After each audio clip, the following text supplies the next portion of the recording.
People later argued about when they should have stopped the boy. Some said it was the first time he calmly explained how long a human brain stays aware after the heart stops. Others said it was when he asked permission to attend funerals instead of school. But most agreed, far too late, that the moment they should have been afraid was when the boy stopped fearing death entirely. Because in 1886, in a quiet American town that believed itself civilized and God-fearing, a child began studying death the way other boys studied insects. And death noticed. The boy's name was Edwin Calder. He was 12 years old when the town of Ashbury, Massachusetts began whispering about him. Ashbury was the kind of place where secrets lasted generations and strangers were remembered longer than sins. It had one church, one cemetery, one physician, and more graves than living souls. Edwin lived at the edge of town in a narrow house that smelled of old books, ink, and something faintly chemical. His father, Henry Calder, had been a medical assistant during the war and returned quieter, thinner, and obsessed with anatomy. His mother died when Edwin was 6, officially of fever, though no one ever forgot how quickly her body had been buried. Edwin never cried at the funeral. He stood close to the coffin, watching. "Why do they nail it shut so fast?" he asked. No one answered. From that day on, Edwin treated death not as an ending, but as a problem waiting to be solved. The first notebook was discovered years later. Its pages were neat, methodical, almost gentle. No childish drawings. No fantasies. Just observations. Day 3 after burial. Body temperature unknown. Soil damp. Coffin depth approximately 6 feet. Question: if consciousness persists briefly after death, what does it experience first? Silence? Pressure? Darkness? The handwriting belonged to a boy. The questions did not. Edwin attended school, but he rarely spoke unless corrected, and when he did, teachers regretted it. During a lesson on biology, he raised his hand. If a person dies slowly, he asked, do they know the exact moment they stop being alive? The classroom went still. The teacher told him not to ask such things. Edwin nodded. He wrote the answer down anyway. By autumn of 1886, Edwin had memorized the cemetery. Not names, details. Which graves sank fastest. Which soil stayed soft longest. Which headstones were newer than the death dates suggested. The groundskeeper, an old man named Walter Pierce, noticed the boy kneeling near fresh graves taking notes. "You shouldn't be here so often," Walter warned him. Edwin looked up calmly. "I'm not here for them," he said. "I'm here for what happens after." Walter laughed nervously. He stopped laughing the night Edwin told him where his wife's wedding ring had been buried. Animals began turning up dead around Ashbury. Cats, birds. A dog. The bodies showed no wounds, no blood, no signs of struggle. Their eyes were always closed, their mouths slightly open, as if surprised. When questioned, Edwin never denied involvement. "I needed to measure time," he said. "They don't suffer like we do." The town physician, Dr. Alcott, examined one of the animals and found something that chilled him. The lungs were partially inflated. The animal had stopped breathing and then started again. Briefly, Dr. Alcott burned his notes that night. Edwin's father noticed changes too. The boy slept less, ate little, spoke often to empty rooms. When asked who he was talking to, Edwin answered honestly, people who haven't finished dying. One evening, Henry Calder found Edwin standing over his mother's grave in the rain. "I think she woke up," Edwin said. Henry grabbed his son's shoulders, shaking him. "She's dead," he snapped. "She's been dead for years." Edwin looked confused. "Then why did she answer me?" Henry stopped visiting the cemetery after that. Edwin did not. The real trouble began with Clara Whitmore. She was 17, newly engaged, and died suddenly in her sleep. The town mourned loudly. The coffin was closed quickly. Too quickly. Edwin attended the funeral, uninvited. He stood closer than anyone else. When the minister spoke of peaceful rest, Edwin whispered, "That's not true." Several people heard him. No one corrected him. That night, Edwin wrote furiously in his notebook, hands shaking with excitement. Confirmed. Heartbeat ceased, but brain activity likely persisted. Confirmed. Awareness possible. Confirmed. Death is not a moment. It is a process. 2 nights later, Clara Whitmore's grave was found disturbed. The coffin lid was still sealed, but from inside the wood, something had scratched. The town council met in private. They spoke of trespassing, of grave robbing, of disturbing behavior. No one said what they were really afraid of, because too many people had begun having the same dream. They stood in darkness, unable to move, unable to scream, and a boy's voice calmly explained what was happening to them. Edwin was summoned to Dr. Alcott's office. The doctor tried kindness first. "You think too much about death," he said gently. "That isn't healthy." Edwin smiled faintly. "That's because no one else is measuring it correctly." Dr. Alcott asked him what he meant. Edwin leaned forward. Did you know, he said, that some people remain aware for several minutes after burial? That their fear changes form? That after panic comes clarity? The doctor's hands began to tremble. How do you know that? He asked. Edwin hesitated, then answered. Because they told me. That was the day Dr. Alcott recommended Edwin be sent away. But Ashbury would never be rid of him, because Edwin Calder was no longer studying death from the outside. He was conducting experiments, and the dead were beginning to participate. This was only the beginning. The winter after Clara Whitmore's burial arrived early, and with it came a silence that felt watched. Snow covered Ashbury's cemetery, smoothing the ground until the graves looked untouched, innocent. But Edwin Calder knew better. Snow preserved things. It recorded movement. It remembered. He began visiting at night, not to dig, never to dig. Edwin believed disturbance altered results. Instead, he listened. He lay flat against the frozen earth, ear pressed to the soil, counting seconds between sounds that no one else could hear. Breath did not always come from lungs. Sometimes it came from pressure, from trapped air, from panic, and sometimes from something else. Edwin's second notebook was darker. The handwriting tightened. The margins filled with corrections. Observation. Fear delays acceptance. Observation. Acceptance changes perception. Observation. Some subjects stop fearing before biological death completes. Question. If fear ends, what remains? He did not write the answer. He did not need to. People began avoiding the Calder house. Lights stayed on late into the night, flickering at odd intervals. Shapes moved behind the curtains. Small, precise, methodical. Neighbors swore they heard metal clinking and glass sliding across wood. A smell began to drift through the street on colder nights. Not rot, not decay, something cleaner, something preserved. Henry Calder confronted his son after finding a small, carefully wrapped bundle beneath Edwin's bed. Animal teeth. Labeled. Numbered. Dated. You need to stop this, Henry said, his voice breaking. You're not a doctor. You're a child. Edwin looked up from his desk. I will be a doctor, he said calmly. But first I need to understand when patients stop being people. Henry slapped him. It was the first time Edwin showed emotion. Not pain. Disappointment. The next death was unexpected. Walter Pierce, the old groundskeeper, was found collapsed beside an open grave. Snow melted around his body despite the cold. His face was frozen in confusion rather than fear. Edwin attended the funeral. No one stopped him. They were too tired, too frightened. As the coffin was lowered, Edwin leaned close to the widow and whispered something that made her scream. Later, when questioned, she would only repeat his words over and over. He said my husband was still counting. Dr. Alcott stopped sleeping. He locked his doors. Burned his remaining notes. He refused to sign death certificates unless he personally confirmed the absence of reflex, pulse, breath, and response. Still, doubts crept in. At night, he dreamed of eyes opening beneath cloth, of fingers twitching after prayers ended, of voices calmly narrating their own suffocation. One evening, Edwin appeared at his door, uninvited. I think your methods are flawed, Edwin said politely. Dr. Alcott tried to shut the door. Edwin stopped it with one hand. You assume silence means unconsciousness, he continued. But silence is often a choice. The doctor stared at the boy, finally seeing what he had avoided for months. Edwin was not curious. He was confident. The church bells rang 3 times the following week. A young factory worker had fallen from scaffolding and died on impact, or so they believed. Edwin insisted on attending the examination. He stood quietly as Dr. Alcott worked, watching every movement. Can you be certain? Edwin asked. Yes, the doctor snapped. He's gone. Edwin waited, then placed 2 fingers lightly on the dead man's wrist. He counted silently. 30 seconds. 40. The doctor laughed nervously. Then, the fingers twitched. Dr. Alcott stumbled backward, knocking over his instruments. Edwin smiled. There, he said softly. That's the window. From that night on, people began reporting something new. The dead were not silent. They were instructional. A widow claimed her husband told her exactly when he stopped feeling pain. A grieving mother said her child described darkness in layers. A drunk claimed his dead brother warned him not to be buried too quickly. Each person who heard these things had spoken to Edwin beforehand. The town began locking doors at dusk. Children were pulled from school. Funerals grew shorter, quieter, faster. Edwin noticed. He adjusted. The third notebook was never recovered, but fragments were quoted later, during inquiries that went nowhere. Hypothesis. Awareness survives longer than physiology predicts. Hypothesis. Fear can be reduced through preparation. Hypothesis. If informed, subjects experience clarity instead of panic. Conclusion.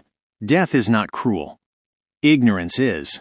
The first human experiment was an accident. At least, that's what Edwin said. A transient was found in the old ice house, weak, ill, barely conscious. Edwin brought him food, water, blankets, and questions. The man died before dawn, but not before answering. The body was buried quietly, without ceremony. 3 days later, Edwin wrote a single line in red ink. They can still learn. Henry Calder tried to leave Ashbury. He packed in silence, refusing to look at his son. At the door, Edwin spoke without turning. "If you go," he said, "you won't like what you hear." Henry left anyway. He never made it past the old bridge. They found his body at the bottom of the ravine, declared dead on impact. Edwin attended the burial. That night, he added a final note to his second notebook. Parental attachment complicates objectivity. Resolved.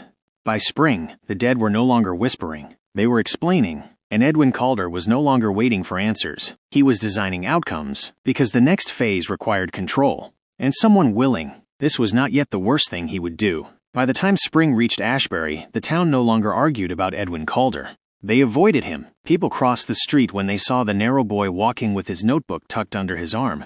Curtains closed when his shadow passed.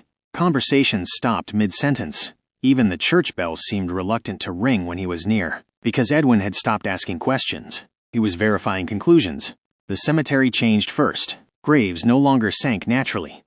Some remained unnaturally level, as if the earth itself resisted settling. Others showed faint impressions in the soil, handprints, knee marks, shallow troughs where bodies should not have shifted. Walter Pierce's replacement quit after 3 days. He claimed the ground felt warm. Edwin began keeping time. He borrowed a pocket watch from Dr. Alcott's office during one of his uninvited visits. The doctor noticed it missing, but did not report it. He had begun avoiding attention of any kind. At night, Edwin sat beside fresh graves, watch pressed to his ear, counting. He spoke softly while he waited. Not prayers. Instructions. Breathe slowly. Don't waste energy on panic. Focus inward. The pressure will fade. Sometimes he nodded, satisfied. Sometimes he frowned and made corrections in his notebook. The town's next tragedy was Mrs. Eleanor Price, a midwife who had delivered half of Ashbury's children. She collapsed in her kitchen and was declared dead within the hour. Edwin arrived before the body cooled. He knelt beside her, touching her wrist with professional calm. "Don't rush," he whispered. "You're still thinking." Her eyelids fluttered. Only Edwin noticed. At the funeral, her coffin was sealed with unusual urgency. That night, the Price family heard knocking from beneath the floor of the church. 3 slow taps. Repeated. They opened the coffin. Mrs. Price was dead, but her fingernails were broken. Edwin wrote for hours afterward. Dr. Alcott finally snapped. He confronted Edwin publicly, in front of the town council, his voice shaking with fury and fear. "You are influencing people at the moment of death," he accused. "You're planting ideas where there should be none." Edwin did not deny it. "I'm reducing suffering," he replied calmly. "I'm explaining the process." The council demanded to know what he meant. Edwin opened his notebook. "Death isn't sudden," he said. "It's layered." Sensation fades unevenly. The mind remains aware longer than the body allows expression. He paused. "The worst pain occurs when awareness outlasts understanding." The room went silent. "So I provide understanding." Someone vomited. That night, the church was set on fire. No one claimed responsibility. The flames spread quickly, consuming pews, hymnals, and confessionals. The bell collapsed inward, cracking the stone beneath it. In the ashes, something was found scratched into the floor. Not words, numbers, times, durations. Edwin stood watching as the ruins smoldered. "They tried to erase the data," he murmured. "They don't understand preservation." Children began disappearing. Not abducted, not taken. They wandered off, drawn by curiosity, by calm voices explaining things their parents avoided. One boy returned after 3 days. He refused to speak. When examined, doctors found his pupils reacted strangely to light, as if responding late. He drew only one thing afterward, a narrow box, with a clock inside. Edwin's 4th notebook was thinner, more decisive. Subjects respond positively to preparation. Resistance decreases with familiarity. Control improves outcomes. Then, written larger than the rest, fear is a variable. Variables can be removed. The town attempted to intervene. A constable was sent to escort Edwin to a neighboring city for evaluation. Edwin went willingly. He brought his notebook. They never reached the station. The horse stopped moving halfway across the marsh road. The constable dismounted to check its legs. Behind him, Edwin spoke softly. "You should listen now," he said. "It will help." The constable collapsed minutes later, declared dead, buried 2 days after that. Edwin attended the burial. He stayed until nightfall. When the body was exhumed weeks later during an investigation, the coffin lid showed no scratches, but the inside walls were covered in writing, perfectly straight, written in dirt and blood. I was not afraid. By summer, Ashbury was no longer functioning as a town. It was an experiment.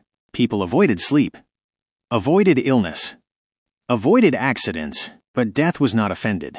It was patient, and Edwin Calder was no longer merely observing it. He was refining it, because he had reached a final question, one he had avoided writing down. What happens if awareness never ends? And somewhere beneath Ashbury, something was listening carefully. This was still not the end. It was only the point of no return. By the time the first crops failed, Ashbury had learned a terrible rule. You could not outrun Edwin Calder. People tried leaving at dawn, wagons packed, children silent, wheels wrapped in cloth to muffle sound. Somehow, something always delayed them. A snapped axle, a sick horse, a sudden illness that felt like sleep but wasn't.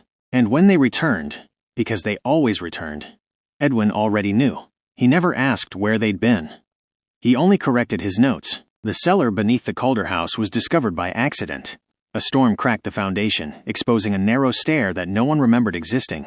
When the sheriff finally gathered the courage to investigate, he found the air below unnaturally still. No smell. No decay. Just rows of wooden crates. Inside them were objects carefully arranged. Watches stopped at different times, locks bent from the inside, scraps of cloth bitten through, fingernails wrapped in paper with dates written neatly beside them. And recordings, not phonographs. Written transcripts. Questions. Answers. Durations.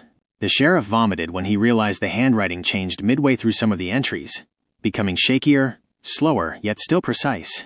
People had continued writing, after they should not have been able to. Edwin did not deny the cellar. I needed controlled environments, he said when confronted. The cemetery introduced too many variables. The sheriff drew his gun. Edwin looked at it with interest. Fear accelerates failure, he said. You should breathe slower. The gun discharged into the ceiling. No one remembered pulling the trigger. The town doctor from Millridge arrived 2 days later, summoned by anonymous letter. He was younger, confident, educated. He laughed when he heard the stories. Until he examined the notebooks. Until he read the transcripts. Until he noticed the same phrases appearing across different subjects, separated by months. Pressure increases here. Sound disappears first.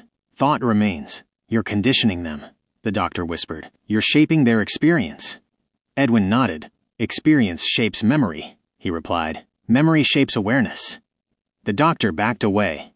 What are you trying to create? Edwin finally hesitated. Continuity. That night, something changed. The dead stopped answering. People reported silence again, but not peace. A heavy silence, as if something was holding its breath. Edwin noticed immediately. He returned to the cellar and opened a crate that had not been touched in weeks. Inside was a young woman from a neighboring town, declared dead after exposure. He placed his fingers against her throat. Waited, counted. Nothing. For the first time, Edwin frowned. You're not listening, he said softly. Her eyes opened, not reflexively. Deliberately. She did not breathe. She did not blink. But she spoke. We are full. The doctor fled before dawn. They found his wagon overturned miles away. No body, only his journal, open to a single frantic page. They are stacking consciousness. They are compressing it. Awareness without release becomes density. Below it, written in a different hand, density improves stability. Edwin began isolating himself. The cellar door stayed locked. Lights burned day and night. No one saw him eat. No one heard him sleep. But they heard voices beneath the ground now. Not knocking, not scratching. Talking. Overlapping. Practiced. Calm. The final entry in Edwin's last known notebook was brief. Threshold achieved. Nothing followed. When the fire came, it did not spread naturally. It burned downward. The Calder house collapsed inward, swallowing itself. The cellar caved, sealing whatever was beneath. The town watched from a distance. No one helped. No one prayed. After the smoke cleared, there was no body. No remains. Only heat rising from the ground long after the flames died. Ashbury was abandoned within the year. Maps stopped marking it. Roads avoided it. But hunters still report something strange in that area during winter. The snow never settles evenly. Sometimes it sinks. Sometimes it hums. And sometimes, if you lie flat against the frozen earth and press your ear down, you can hear counting.